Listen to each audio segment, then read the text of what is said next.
Le pasteur principal par intérim va délivrer l'enseignement sur Job à la 45e session. Et je remercie l'équipe de la gloire céleste de l'Église Mamie des Colombiers. Elles ont glorifié Dieu en utilisant plusieurs l'introduction de fleurs introduite par le leader de ce district et de la mission des femmes. Nous donnons gloire à Dieu, la Trinité, qui nous a permis de comprendre dans la providence de la culture humaine en gagnant des vrais enfants, en nous changeant en l'évangile à 5 dimensions.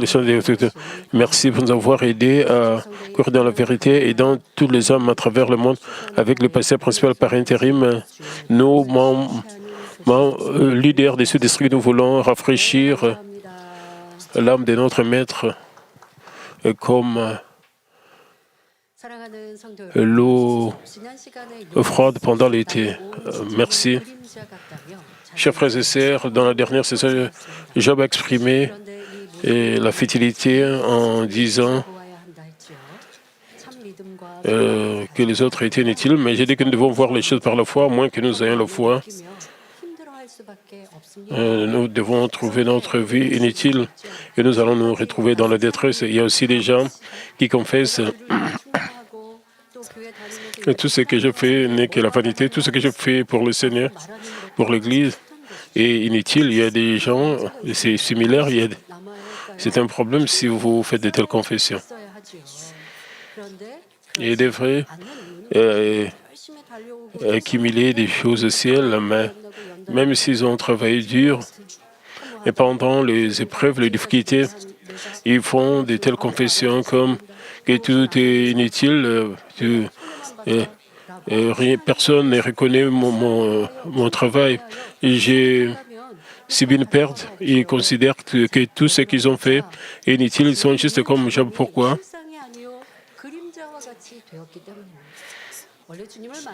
Le Seigneur en qui ils ont cru semble comme juste l'ombre et pas réel.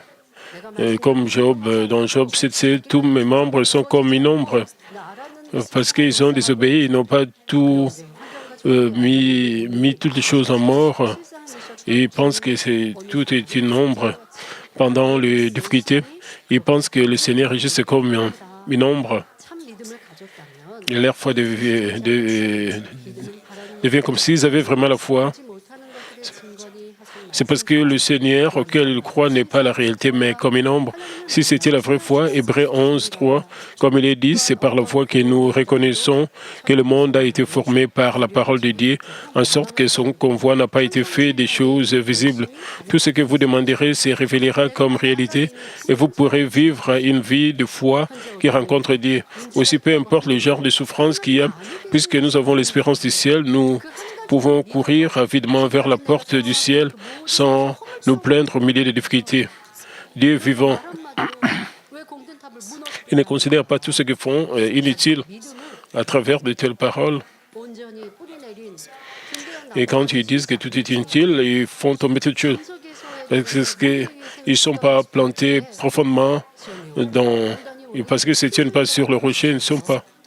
Et leurs maisons sont construites sur le sable. Parce que Job n'a pas eu l'expérience de rencontrer Dieu directement, il n'a donc pas eu une telle foi, une telle espérance. Ainsi, en raison de la douleur et de la souffrance de la réalité, et il se noie dans la futilité et la déception et ne peut pas en sortir. Job a aussi confessé que son espérance était dans les séjours des morts. À travers Job, nous devons réaliser pourquoi Dieu cultive les êtres humains et permet les épreuves quand nous avons des moments paisibles. Tout le monde semble avoir une foi forte, tout le monde semble aimer Dieu. Mais quand tu as des difficultés réelles, que cela soit vrai ou faux, tout cela est révélé. Nous ne pouvons pas être découragés quand nous voyons ça, mais nous devons plutôt découvrir nos raccourcis, nos défauts, nos lacunes. Même si nous avons travaillé, qu'en est-il du fond de nos que nous avons des défauts? Cela semble comme si nous pouvons tout donner à tout le monde pendant le moment paisible, mais pendant les difficultés. La vraie réalité est là. Quand les gens rencontrent leurs limites et commencent à montrer le mal, et leurs limites, c'est ils ont le moi. Ils doivent briser leur moi, leur ego. C'est seulement qui peut marcher vers la sanctification, la parfaite sanctification. Alors ils peuvent sortir comme des véritables enfants dédiés.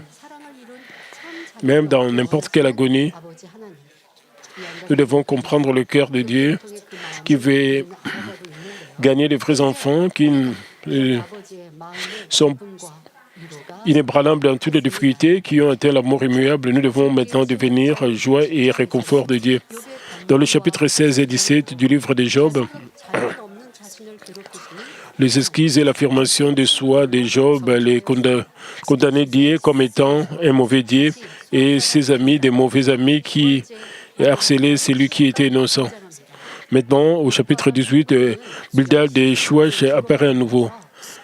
Job et ses amis échangent de paroles sincèrement, exprimant leur position, et la dispute n'est pas terminée. Au contraire, à mesure que le sang et les émotions augmentent, nous pouvons voir qu'ils infligent la douleur en émettant du mal. Dans Job 8, 11, Bildad a donné une métaphore en disant « Le jonc croit-il sans marée, le roseau croit-il sans humilité ?» C'est la personne qui l'a dit. Et après avoir écouté la conversation entre Job et ses amis, avec un cœur triste, il ouvre à nouveau la bouche au chapitre 18. C'est-à-dire que pour lui, toute chose a une cause. Job 1, 2 dit, Bildad de Shuach prit la parole et dit, « Quand mettrez-vous un terme à ces discours et de l'intelligence, et puis nous parlerons. » Et disons que vos amis étaient en train de se quereller. Que ferez-vous si vos amis ou vos proches se querellaient en disant qu'ils avaient raison, que la querelle ne finissait pas? Ne diriez-vous pas jusqu'à quand vous battrez-vous? S'il vous plaît, arrêtez-vous, je vous en prie. Bildad avait le même cœur en disant cela.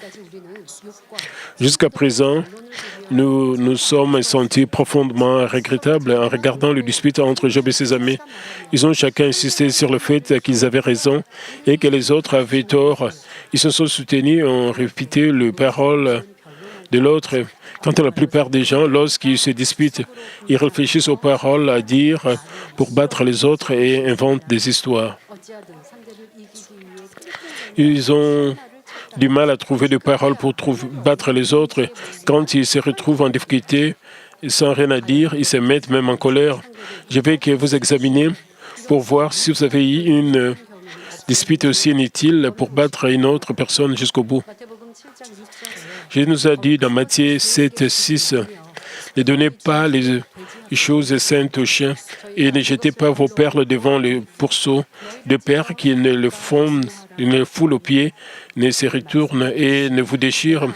Et comme dit, peu importe la qualité de parole que nous prononçons, elles sont inutiles si notre personne n'écoute pas. Alors, il faut arrêter de dire des paroles inutiles parce qu'il considère qu'il a raison, il ne cède pas.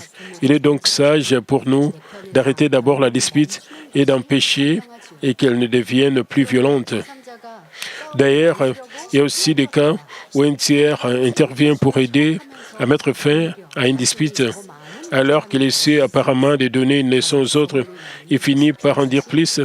Tel était le cas de Bildad à partir du passé d'aujourd'hui en disant « Quand mettrez-vous un terme à ces discours ayant de l'intelligence et de l'intelligence, puis nous parlerons. » Bildad semblait se lamenter pour eux. Pourtant, il cherchait lui-même le mot à dire, ne se taisant pas.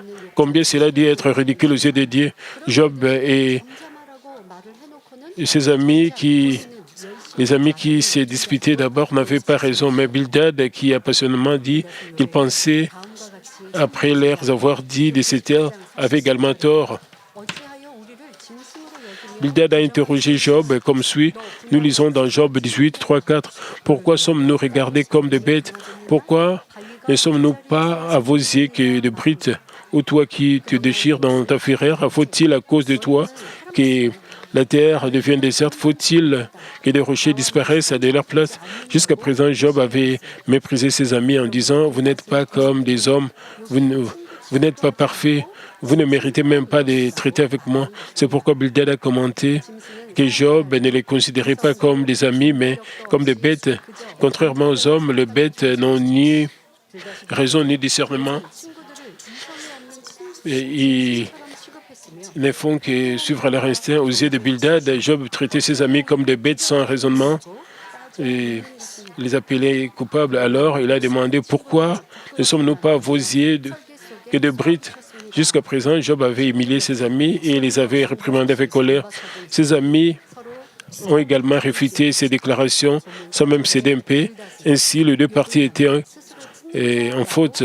Dans Job 8.4, Bildad a dit à Job qu'il était comme celui qui s'est déchiré dans sa fureur.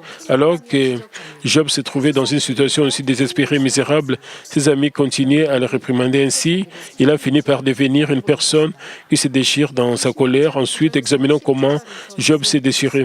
Job a dit dans Job 16, 9 à 11, il me déchire et me poursuit dans sa fureur. Il grince des dents contre moi. Il m'attaque et me perce de son regard. Ils ouvrent la bouche pour me dévorer.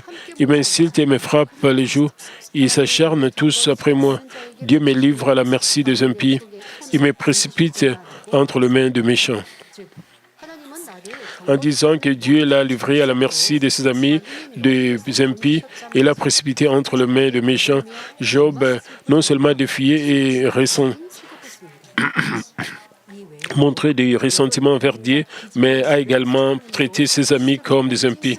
Autre que cela, Job s'est déchiré plusieurs fois en prononçant toutes sortes de paroles de contre-vérité. Qu'est-ce que cela signifie de vous déchirer vous-même? Vous pouvez vous demander. Les gens dans le monde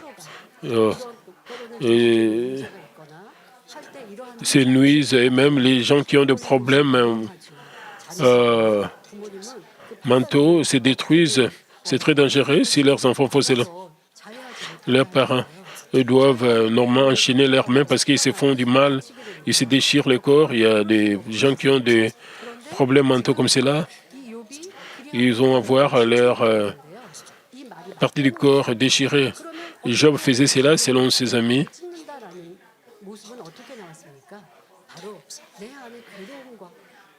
Comment est-ce qu'il pouvait se déchirer lui-même?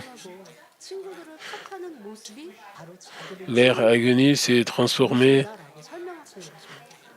avec agonie et angoisse. Ils ont montré leur colère. Vous pouvez juste dire, il se plaint, mais en se plaignant, en ayant le ressentiment. Et tout retourne vers vous-même et vous donne l'agonie et va vous nuire.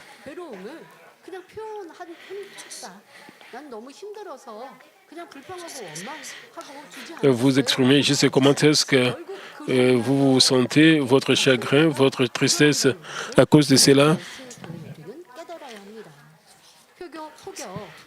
Plus de mal va revenir vers vous-même si vous vous comportez de la sorte. Vous devez vraiment examiner si vous êtes déchiré vous-même. Même parmi ceux qui confessent croire en Dieu, beaucoup de gens se déchirent de cette façon jusqu'à ce qu'ils se soient complètement changés dans la vérité. Lorsqu'ils subissent une situation injuste ou trouvent quelque chose qui ne correspond pas à leurs pensées, s'ils ont des accès de colère et perdent le contrôle, la maîtrise de soi, ils se déchirent. Je sais que les membres de ma famille se sont débarrassés de telles choses. Disons qu'un petit enfant, certains enfants sont très colériques. Ils ont hérité cela de leurs parents. Ils sont très reculés. Quand le parent refuse de leur refuse de faire ce qu'ils vont faire, ils commencent à pleurer, ils commencent à crier. Ils demandent à leurs parents de leur acheter quelque chose, ils veulent avoir quelques jouets, mais le parent rejette cette demande. Alors, comment est-ce que ces enfants qui sont colériques vont réagir?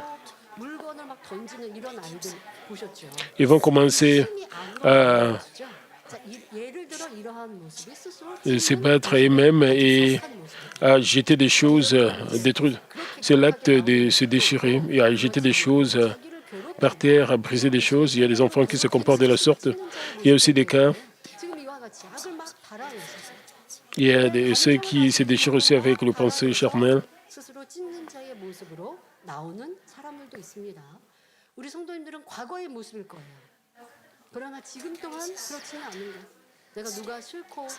Je pense que c'est l'histoire de votre passé, pas pour le moment.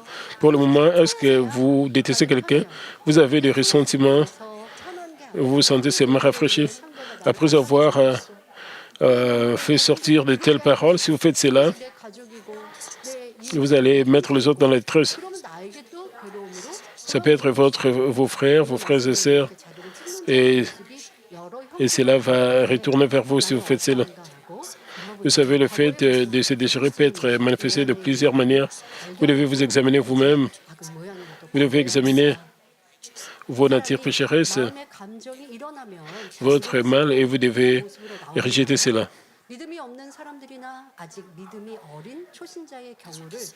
Comme nous pouvons le voir, lorsque les gens ont des ressentiments dans leur cœur, ils se déchirent. Comme exemple, permettez-moi de parler de personnes sans foi ou de croyants novices avec une foi faible. Quand ils sont ivres, ils donnent un coup de pied à la porte d'entrée de leur maison en criant à tue-tête. Ouvrez la porte, c'est un acte de se déchirer puisqu'ils se font mal aux pieds. Lorsque d'autres se disputent avec leur conjoint, leur partenaire, ils jettent tout ce qui leur tombe sous la main, leur précieux bien ménagé. Et cela blesse non seulement leur conjoint, mais leur occasionne une telle perte financière. Supposons qu'un mari ait une liaison avec une autre femme, si sa femme se met en colère et s'écarte de ses devoirs, s'il rencontre également un autre homme et détruit sa famille, cela serait-il bénéfique dans les églises? Il y a aussi des membres qui arrêtent d'assister au culte de dimanche parce qu'ils ont eu des affrontements avec leur pasteur ou un autre membre de l'église, puisque violer les sabbats est un péché devant Dieu. Il s'attire beaucoup, il s'attire également une perte. Il y a aussi des croyants qui se mettent en colère contre quelque chose et arrêtent de prier, et ceux qui tombent dans la tentation et perdent la passion de travailler pour Dieu. Et ces personnes ne peuvent pas bénéficier à leurs âmes, mais elles ne font que s'attirer des ennuis. Toutes ces choses sont des actes de se déchirer.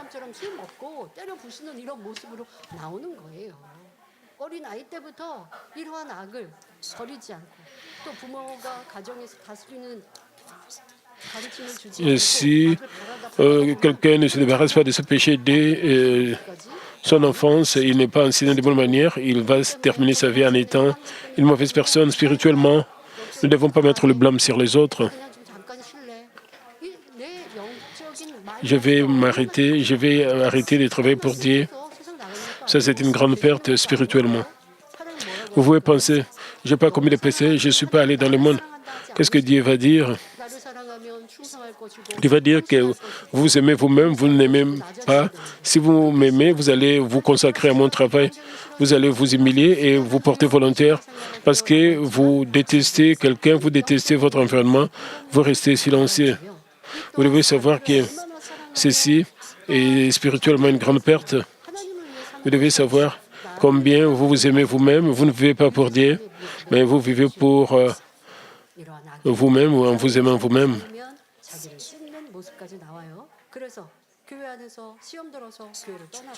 Dans l'église, il y a des gens qui tombent dans la tentation et quittent l'église. Ils disent des choses à cause de quelqu'un. Je perdis ma plénitude, je perdis ma passion pour Dieu. C'est un acte de se déchirer soi-même. En dehors de ces cas, beaucoup de gens s'affligent en comprenant mal et en jugeant Dieu et ses amis comme Job. Ils pensent qu'il doit me détester, il doit me considérer comme étant une mauvaise personne en se basant sur les paroles des autres. Les jugeant ici, ils s'éloignent de lui et agonisent avec un complexe d'infériorité. Certains d'entre eux se comparent aux autres et sombrent dans les chagrins.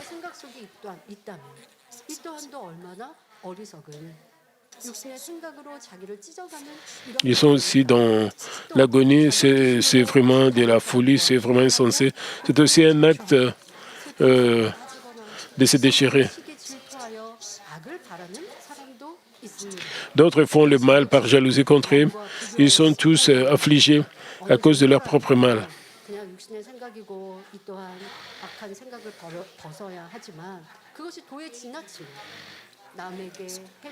Et quand les choses vont au-delà de la ligne, les choses le dépassent. Ils causent des dommages aux autres, ils sont dans l'agonie. Ils condamnent et jugent les autres.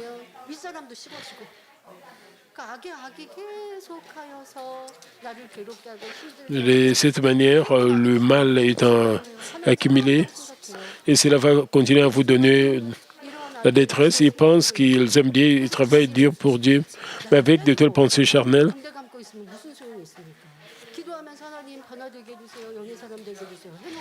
en prière, ils doivent demander à Dieu de le changer.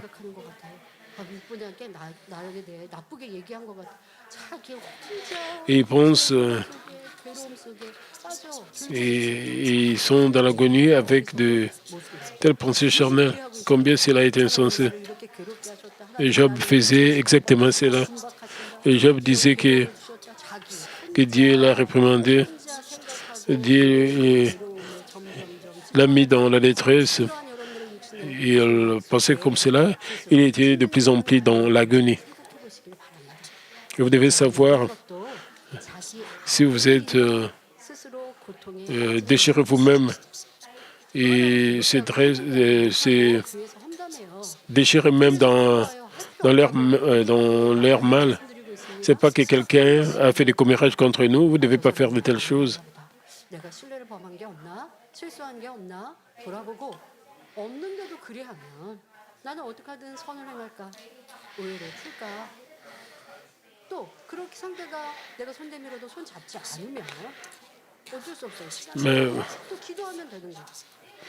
Mais si vous étendez votre main, même l'autre personne refuse de prendre votre main, vous devez attendre. Vous ne devez pas être dans la détresse ou être dans l'agonie. Vous ne devez pas vous intéresser au sujet de tout ce que les autres disent à votre sujet. Mais une fois qu'on vous dit quelque chose, vous êtes dans la détresse, c'est parce que vous avez le mal en vous. Ils disent qu'ils sont affligés par leur environnement d'autres personnes, mais nous devons savoir que beaucoup d'entre eux souffrent et agonisent à cause de leur propre mal. S'ils perdent le contrôle à cause de ces sentiments et ont des accès de colère ou font le mal, ils finissent par se déchirer. Nous devons savoir à quel point cela est stupide. Bildad a dit à Job, « Ô toi qui te déchires dans ta fureur, faut-il à cause de toi que la terre devienne déserte ?» Est-ce que vous comprenez cette phrase? Et comme l'a dit Bildad, je vais expliquer. C'est la vérité absolue que la terre ou le rocher reste dans ces positions sans bouger. Pourquoi alors Bildad a-t-il utilisé cette expression? En raillant et en se moquant de Job, Bildad voulait dire « Ô toi qui te déchires dans ta fureur, faut-il à cause de toi que la terre devienne déserte ?» Il était en train de se moquer de Job de cette manière. Disons qu'un mari se fâche avec sa femme et ramasse et jette une horloge qui se trouve à proximité pour montrer sa colère.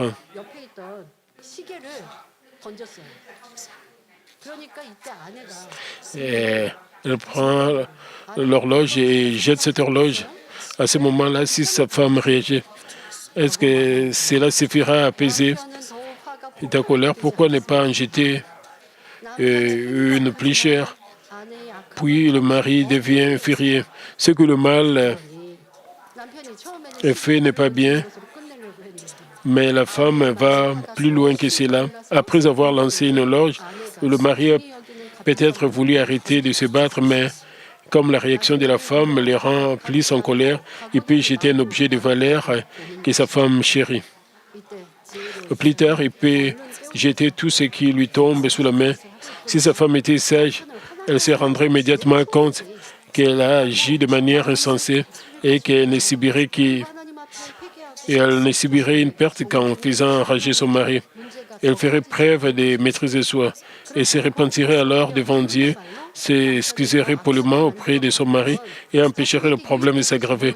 Mais si elle provoque davantage le mal de son mari avec des paroles moqueuses, comment cela pourrait-il être bénéfique? Bien sûr, le mari jette des choses à cause de la colère.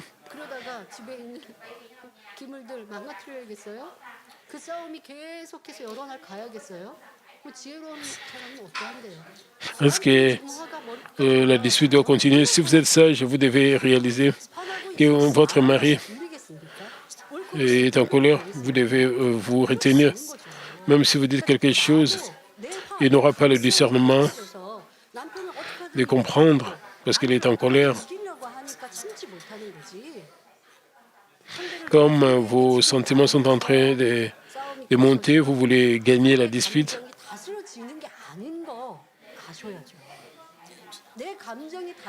Vous devez savoir, vous ne contrôlez pas vos sentiments. Les choses continuent, la dispute continue, la querelle continue.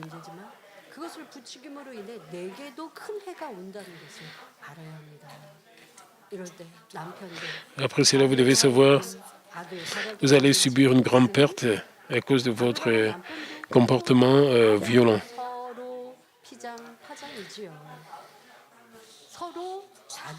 Bien sûr, le mari est responsable de ses actes pervers. Ils sont donc tous les deux en faute. Ils se déchirent également avec des paroles, des actes pervers. Au fait, si nous déchirons par une autre personne, c'est comme nous nous déchirons. Si nous déchirons une autre personne, c'est comme nous déchirons nous-mêmes. Si nous semons le mal contre cette personne, nous ne manquerons pas d'en récolter le fruit et de subir des pertes. Nous devons savoir quand les gens s'entre-déchirent. Dieu est enragé, à son tour, Satan intervient dans leur vie, détruit leur famille, égare leurs enfants, et les frappe des maladies, etc.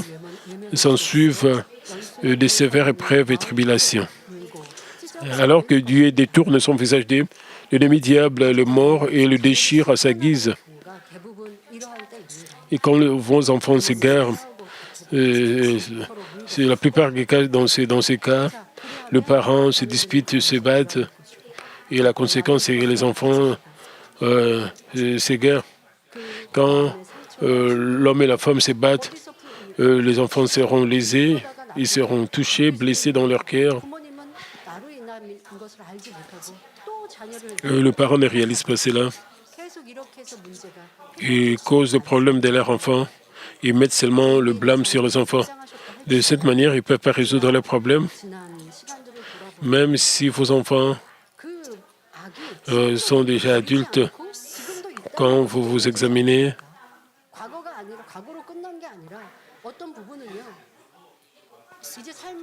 et vous savez, certains couples, ils ont appris, s'ils continuent à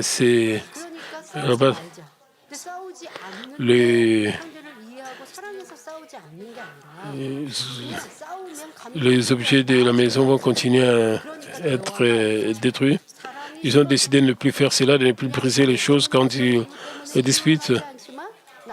Et ils ont fait une promesse de ne plus, même s'ils vivent ensemble, ils vivent comme des gens séparés. Est-ce qu'ils seront contents? Ils doivent rejeter la haine, ils doivent rejeter les lamentations. De toutes les façons, ils doivent s'embrasser, embrasser l'autre personne. Même si l'autre personne a un caractère et que l'autre ne comprend pas, ils doivent essayer d'embrasser l'autre personne, ils doivent aider les autres à comprendre leurs faiblesses. Alors, ils peuvent avoir la paix. Quand vous essayez toujours de corriger vos défauts,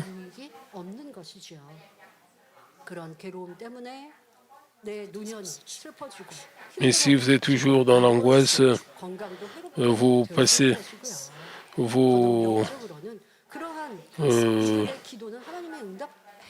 jours spirituellement, Dieu ne peut pas répondre à la prière de telle personne. Le problème ne peut pas quitter une telle famille, une telle maison où il y a toujours des disputes. Vous pouvez dire que je ne me querelle pas, je ne dispute pas. Qu'en est-il de votre cœur? Votre cœur envers votre mari ou votre femme, envers vos enfants, vous devez rejeter de tels sentiments. Nous ne devrions jamais nous déchirer avec des pensées charnelles ou le mal ou la détresse et déchirer les autres en perdant le contrôle de nos sentiments. Quand vous êtes là dans le monde, vous voyez les gens qui recherchent leur propre intérêt. Ils sont en train de vous mettre dans l'agonie, vous mettre dans la détresse. Parfois, vous voyez cela, mais vous essayez de poursuivre la bonté, même si vous devez subir des pertes.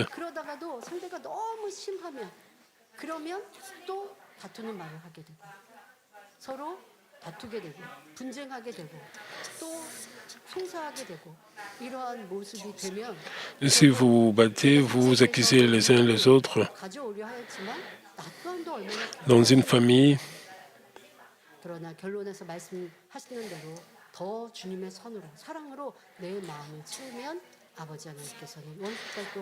vous devez remplir votre cœur avec le cœur du Seigneur. Et Dieu le Père va vous permettre d'avoir la paix même avec vos ennemis. Vous devez poursuivre une telle bonté. Vous savez, Dieu le Père, nous devons permettre à notre Dieu le Père d'agir en nous. Et c'est de cette manière que nous pouvons suivre la bonté et la vérité.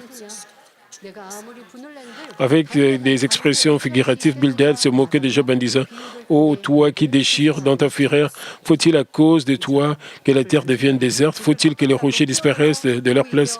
Comme l'a fait Bildad, il y a des gens qui interviennent dans les affaires des autres et aggravent les choses. En ce qui concerne Bildad, Job a insulté Dieu et ses amis et a fait le mal. Alors, il a commencé à parler pour les calmer. Mais il a aussi fini par se moquer de Job. Comme nous pouvons le voir, même lorsqu'une personne commet une faute, se met en colère, elle laisse échapper le mal. Nous ne devons pas nous railler de lui ou nous moquer de lui. Ce faisant, nous ne faisons que provoquer davantage son mal. Peu importe le cas, lorsque nous agissons uniquement dans la vérité, nous pouvons apaiser la colère d'une autre personne et l'émouvoir, comme nous lisons dans 1 Thessaloniciens 5, 15. Prenez garde que personne ne rende à autrui le mal pour le mal, mais poursuivez toujours le bien, soit entre vous, soit envers tous. En faisant le bien, nous devons aider les autres à réaliser leur mal. Ce n'est qu'alors qu'ils cesseront de faire le mal. Vous devez aussi montrer la bonté aux autres, enseigner les autres avec des paroles. C'est insensé. Quand une autre personne a des sentiments qui montent, nous ne pouvons pas les toucher avec le mouvoir avec nos paroles. Nous ne devons pas dire des choses comme arrêtez ce que vous faites. L'autre personne peut dire des choses déplorables, des choses lamentables. Même si vous essayez de lui prodiguer des conseils, l'autre personne ne va pas accepter, elle va sortir plus de mal. Alors, nous avons besoin d'une telle sagesse avec le passage des temps. Quand les choses sont paisibles, vous pouvez donner l'explication plus tard. Quand quelqu'un est en colère, vous devez rester calme. Si nous rendons le mal par le mal, cela amène un plus grand mal. Mais les paroles de votre bouche, vous ne pensez pas que rendre l'autre personne, rendre le mal par le mal avec vos paroles. Vous pensez que vous essayez de changer de personne, mais vous devez vous souvenir. Quand une autre personne se met en colère par vos paroles, quand l'autre personne est enragée, devient furieux, irritée par vos paroles, c'est-à-dire que vous avez aussi fait sortir le mal. C'est-à-dire que vous avez essayé de l'enseigner, l'autre personne se sent mal. C'est comme si rendre le mal par le mal. Quand vous savez, quand vous enseignez les autres avec la bonté, vous cédez, vous donnez l'autre personne le temps de s'examiner. Vous dites j'ai raison, mais il ne réfléchit pas beaucoup. Vous ne devez pas dire cela. Les confronter, et discuter avec lui. Je sais parce que vous prononcez des paroles de vérité. Est-ce que vous êtes bon? Si vous prononcez des paroles de vérité de manière violente, ça, ce n'est pas la bonté. Disons que notre personne dit du mal, dit de mauvaises choses. Si vous essayez de lui prodiguer avec des paroles de vérité, cette personne rejette vos conseils et vous vous sentez humilié avec un mauvais visage. Vous dites des paroles de vérité.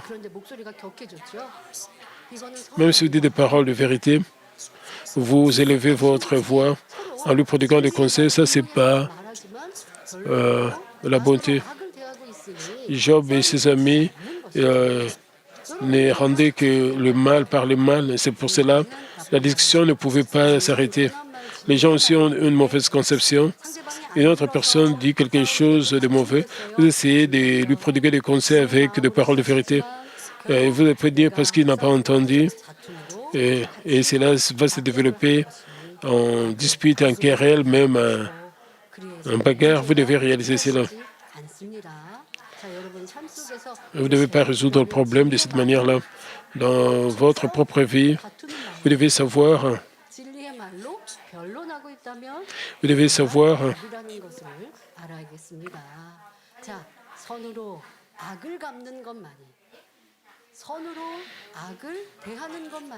Et rendre le mal par le bien. On y rendre le mal par le bien et la voie pour atteindre la victoire. Alors que nous étudions les 500 ans de l'histoire de la dynastie Choson, nous constatons qu'elle est caractérisée par des conflits, des factions sans fin et des effusions de sang parce qu'ils ont rendu le mal par les mains. Par exemple, il y avait une reine qui s'est déchirée à cause d'une jalousie amère et a creusé sa propre tombe. Elle est allée au-delà de la ligne, maudissant une autre femme en faisant de la magie noire, etc. Ce qui a conduit à un résultat incroyable. En entendant parler de ces actes pervers, le roi l'a mise à mort et a pensé que c'était son devoir naturel et un acte juste. Mais à la suite de cet incident, même après que son fils était monté sur le trône, il ne pouvait pas gouverner le pays confortablement, à la fois mentalement et physiquement, au milieu des conflits continus et sévères entre les factions. Si son père et le fonctionnaire avaient connu la vérité, ils auraient considéré le fait que la reine était la mère du prochain roi et auraient pris une autre décision plutôt que de la faire tuer. Alors qu'ils pensaient et même que leur décision était juste, en fait, c'était pas bon à la lumière de la vérité. Pour cette raison, les effusions de sang se sont poursuivies par la suite. Comme nous pouvons le voir, beaucoup de gens ne considèrent pas le problème ou les souffrances auxquelles les autres pourraient être confrontés à la suite de leurs actions. Une fois qu'ils souffrent de quelque chose, ils veulent se venger de cela, mais cela ne fait qu'engendrer un autre mal. Je parle au sujet de la reine. Et ils auraient pris une meilleure décision, mais le roi l'a jugé et a traité ce problème. Et c'est pour cela que le désastre a suivi. C'est le haut niveau de la vérité.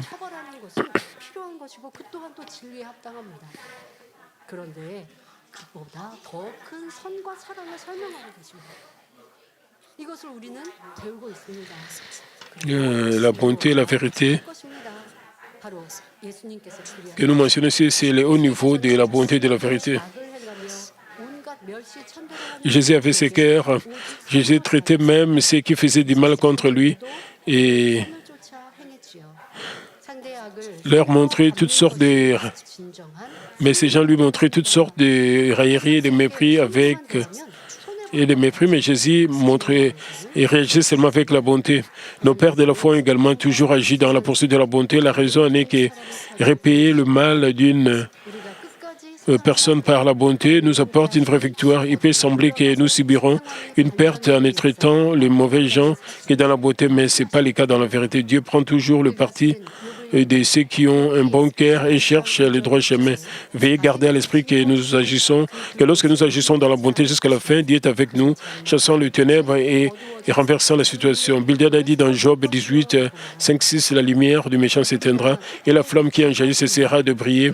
La lumière s'obscurera sous sa tente et sa lampe au-dessus de lui s'éteindra. Une fois que le feu s'est éteint d'une lampe ou d'une bougie, il ne fait aucun doute qu'il ne donne plus de lumière. Mais si la lumière de méchant s'éteignant signifie que l'espérance de Job est méchant s'en ira.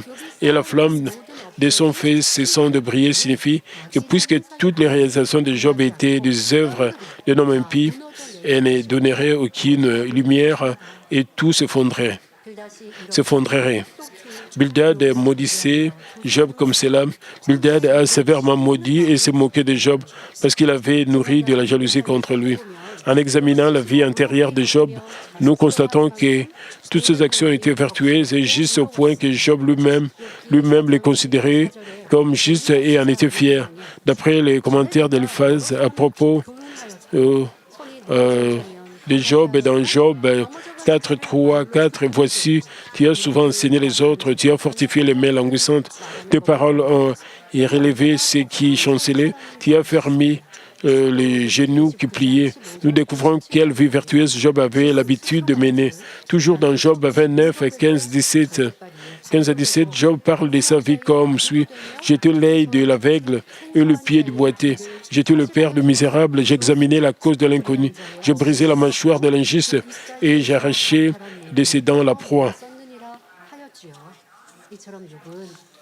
Comme nous pouvons le voir, Job a déjà accumulé de bonnes actions et a mené une vie droite, aidant le pauvre et le délaissé. C'est pourquoi il avait gagné le respect de beaucoup de gens. Pourtant, parce que Job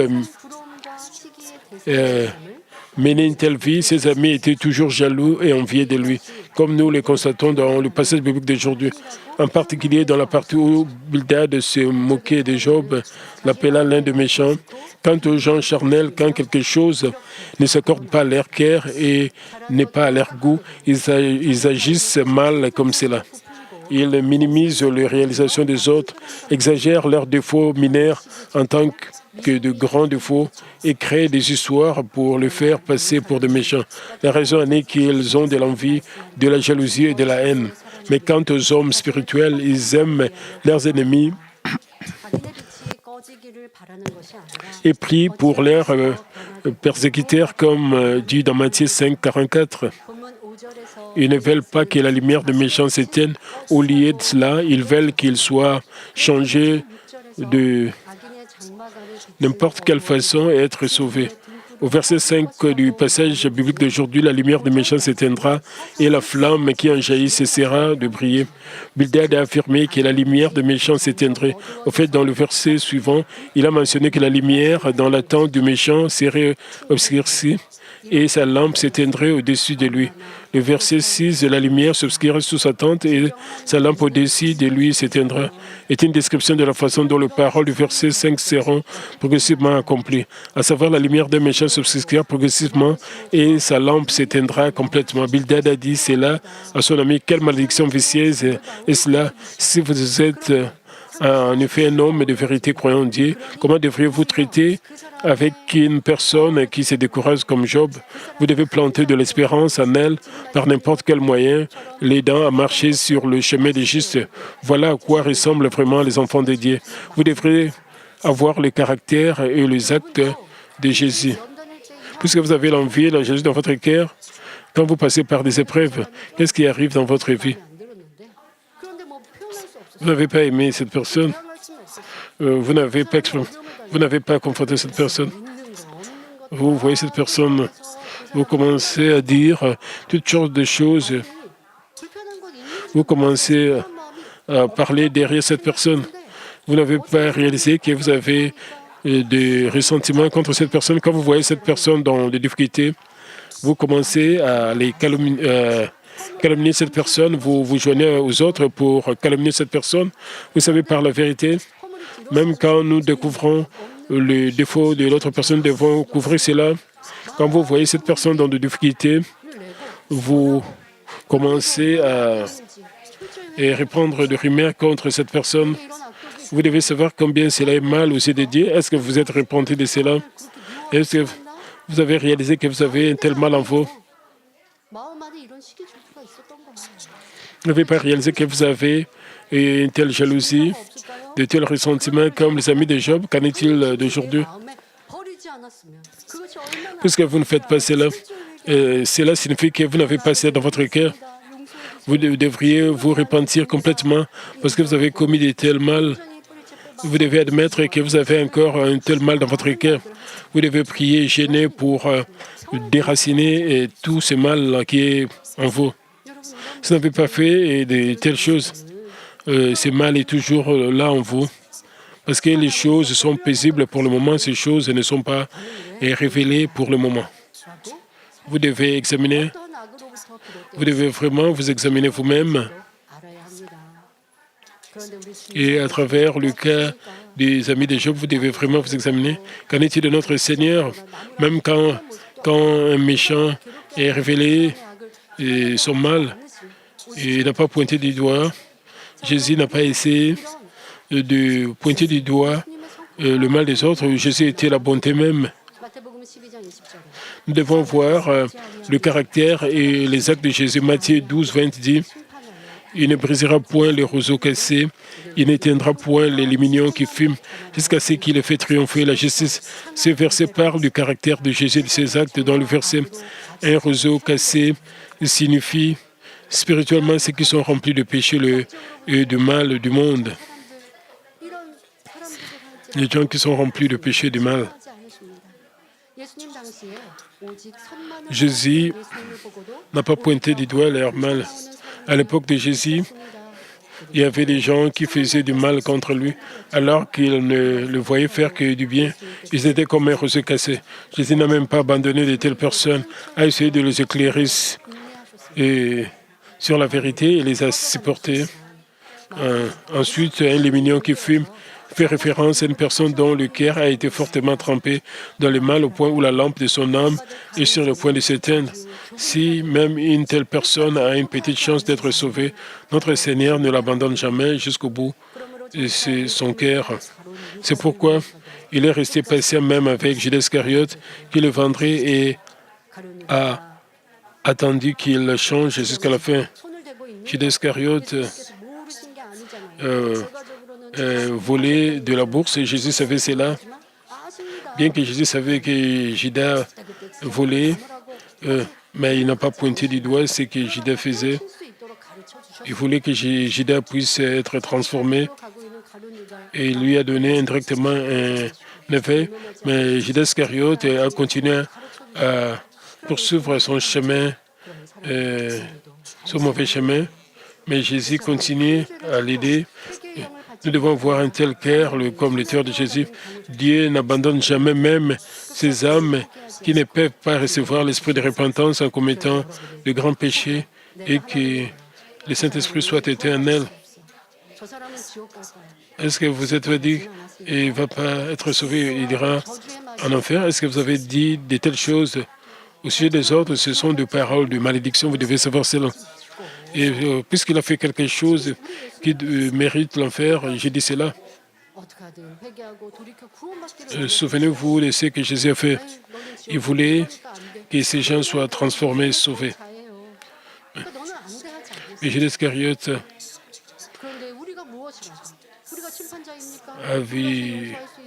était avec Jésus. Est-ce que sommes-nous des juges? Est-ce que nous avons le droit de pardonner ou de juger quelqu'un? Est-ce que sommes-nous parfaits? Mais disons des choses, cette personne ne sera pas sauvée et elle ira en enfer. Si nous avons de telles pensées, et c'est la condamnation, nous ne devons pas faire cela, c'est un grand mal aux yeux de Dieu. Jésus n'a jamais abandonné, mais il lui a donné la chance. Nous devons voir ce cœur, ce caractère de Jésus. Jésus a donné la chance à plusieurs reprises à Judas Iscariote. Il leur donne des opportunités. Bien sûr, s'ils ne laissent pas et ne se répandent pas, ils finiront sur la voie de la mort comme les feux qui se tiennent d'une lampe. Mais Dieu ne les abandonne pas. Nous devrions aussi avoir ce cœur de Dieu, le Père du Seigneur, si nous voulons que ces âmes tournent mal et soient détruites parce qu'elles sont mauvaises. Nous sommes aussi mauvais. Dans le verset suivant, Bildad continue de maudire Job. Il a dit dans Job 18:7, ses pas cirés seront à l'étroit. Malgré ses efforts, il tombera. Parce que Job était considéré comme parfait et entier dans tous ses aspects. Ses pas avaient été acérés. La façon dont il marchait reflétait sa confiance et sa dignité. Cela a également provoqué l'envie et la jalousie de ses amis contre lui. Bien sûr, une telle envie et jalousie étaient cachées dans leur cœur, mais alors qu'ils voyaient la vie de Job s'effondrer, leur envie et leur jalousie ont commencé à se révéler. Nous devons savoir que ces attributs n'étaient tout simplement pas dans le cœur des amis de Job, mais ils sont ce que les êtres humains ont généralement. Comme pour la plupart des hommes charnels, ils ont de tels attributs. Quand quelqu'un prospère, vous avez la jalousie. Vous pouvez penser que vous n'avez pas de telles choses. Vous devez admettre, vous devez vous examiner, admettant que vous pouvez avoir ces attributs. Vous n'avez pas rejeté cela. Vous avez encore de tels attributs en vous. Pour cette raison, Dieu nous a accordé ce message sur Job afin que nous puissions tous rapidement déraciner les attributs charnels et les remplacer par des attributs spirituels. Même s'ils ne sont pas révélés, quand vous vous examinez à la lumière de la parole de Dieu, vraiment profondément,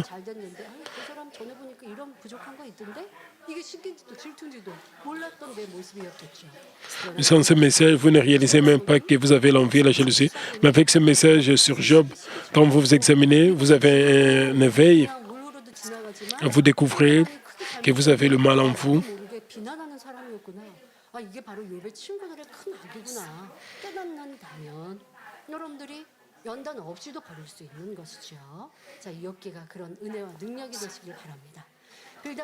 J'espère que vous allez recevoir une telle grâce de ce message sur Job.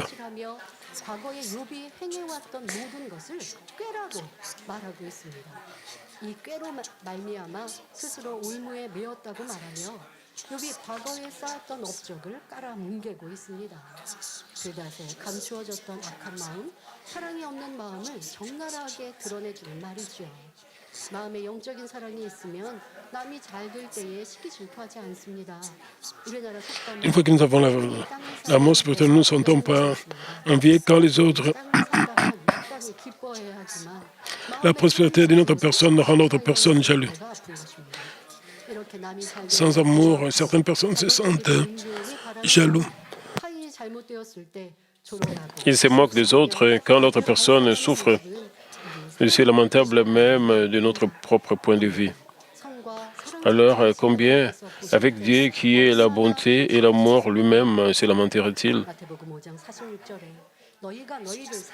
Jésus a dit dans Matthieu 5,46, « Si vous aimez ceux qui vous aiment, quelle récompense méritez-vous? Le publicain aussi n'agissent-ils pas de même? Même les incroyants, les gens du monde ou le pécheur peuvent aimer une personne qui les aime. Mais nous, enfants de Dieu, devons accomplir un cœur spirituel par lequel nous aimons même nos ennemis, ainsi que ceux qui nous aiment. La raison est que nous avons d'abord reçu un tel amour. Lorsque nous étions encore de pécheurs, Dieu le Père a donné son précieux Fils unique pour nous. Et Jésus a versé tout son eau et son sang sur la croix pour nous racheter de nos péchés. Tout cela est l'amour de Dieu qui nous est offert gratuitement, sans aucune condition. Dieu veut que nous nous aimions les uns les autres, puisque nous avons reçu un tel amour. Jésus a dit dans Luc 6, 27, 28, « Mais je vous dis, à vous qui m'écoutez, aimez vos ennemis, faites du bien à ceux qui vous haïssent, Bénissez ceux qui vous maudissent, priez pour ceux qui vous maltraitent.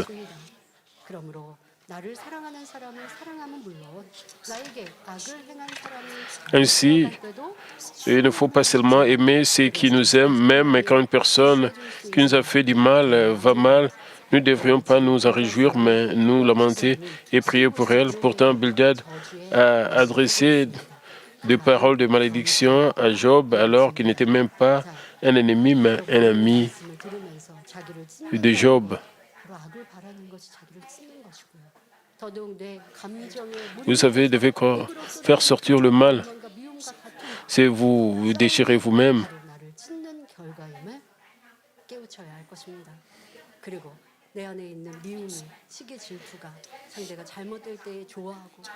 Et si l'envie, la jalousie et la haine, qu'une autre personne, les choses pour l'autre personne ne sont pas bonnes et l'autre personne a des difficultés, vous vous réjouissez. Si vous êtes comme ça, vous devez vous repentir et changer votre voie.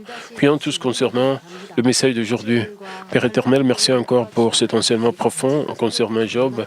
Permets que nous puissions changer nos attitudes. Permets que nous ne puissions pas nous réjouir quand les autres ont des difficultés, puisque ce sont plutôt nos adversaires, nos ennemis, et nous ne devons pas nous réjouir, mais nous devons plutôt prier pour eux. Nous devons souhaiter de bonnes choses, même pour ceux qui nous persécutent, pour ceux qui nous font du mal.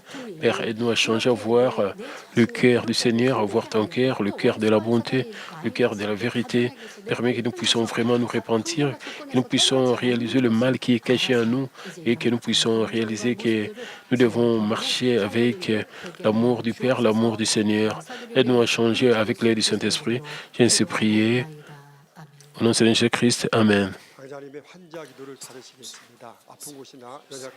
C'est le moment de recevoir la prière pour le main. Si vous êtes malade, posez vos mains si vous partez malade.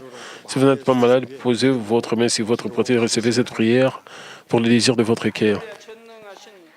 Alléluia, Dieu Tout-Puissant, Dieu d'amour, s'il te plaît, pose ta main sur tout le croyant qui reçoit cette prière maintenant. Montre tes œuvres transcendant le temps et l'espace pour tous ceux qui reçoivent cette prière sur GCN, Internet, via satellite, les églises, branches, sanctuaires locaux et sur tous les enfants dédiés partout à travers le monde. Donne-leur la foi de croire du fond de leur cœur, chasse tout ce qui est pensée négative et doute, chasse tout ce qui est test et épreuve.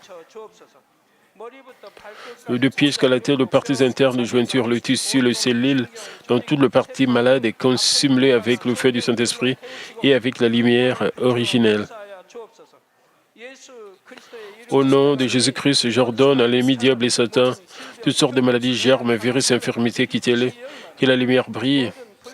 S'il te plaît, consume toutes leurs maladies en phase terminale et les maladies incurables avec le feu du Saint-Esprit.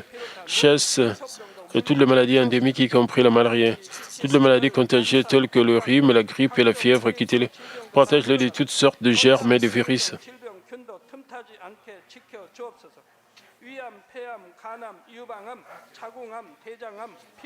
Guéris-les de cancer d'estomac, des poumons, des seins, d'intestin, sida, leucémie, apoplexie cérébrale, hypertension, hypotension, diabète, problèmes de thyroïde, de cœur, de poumons, maladies de femmes, toutes sortes d'inflammations. Quittez-les. Guéris-les tout ce qui est polio, AVC, arthrite, hernie discale, douleurs dorsales, maux de tête, névralgie, toutes sortes de douleurs puissent disparaître.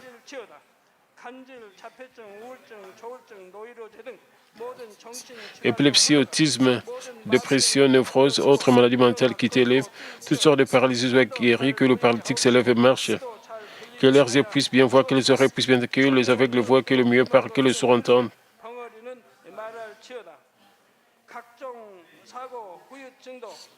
Guéris-les de tout ce qui est fait secondaire, de toutes sortes d'accidents, et guéris leurs os fracturés et restaure tout ce qui est brûlé, et permet que la sensation de chaleur puisse disparaître.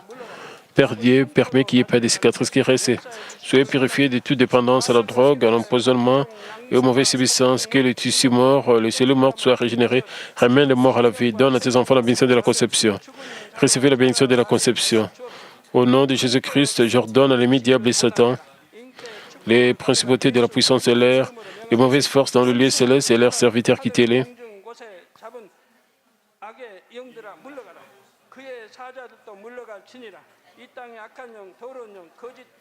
Et quitter l'esprit impur, esprit trompeur, esprit de séparation et toute force des ténèbres. Tout ce qui est chaîne de Messie soit brisé, ténèbres, quittez-les, que la lumière brille. Et Père Dieu, donne-leur la force de crier dans la prière et la puissance de rejeter le péché pour devenir sanctifiés. Comme leur âme prospère, permet que tout marche très bien avec eux, que leur famille soit évangélisée. Protège-les de toutes sortes d'accidents et de désastres pendant tout au long de cette semaine et bénis-les pour qu'ils puissent mener une vie prospère sans aucun problème. Avec le feu ardent du Saint-Esprit, l'armée céleste et les anges, et avec tes yeux enflammés, protège tous tes enfants, leurs familles et leurs lieux de travail, leurs affaires. Donne aux étudiants la sagesse et l'intelligence, donne-leur l'enthousiasme et la ferveur de bien étudier. S'il te plaît, garde leur cœur, leurs pensées des choses mondaines et bénis-les et pour qu'ils puissent t'aimer avec plus de ferveur. Que tes enfants mangent ou boivent ou dans tout ce qu'ils feront, permets qu'ils puissent le faire pour te glorifier, Père Dieu. Qu'ils soient capables de témoigner au sujet du vivant en disant « J'ai rencontré, expérimenté Dieu, j'ai reçu ses réponses et ses bénédictions ». Père Dieu, merci, sois glorifié toi seul. Au nom de notre Seigneur Jésus-Christ, je ainsi prié. Amen.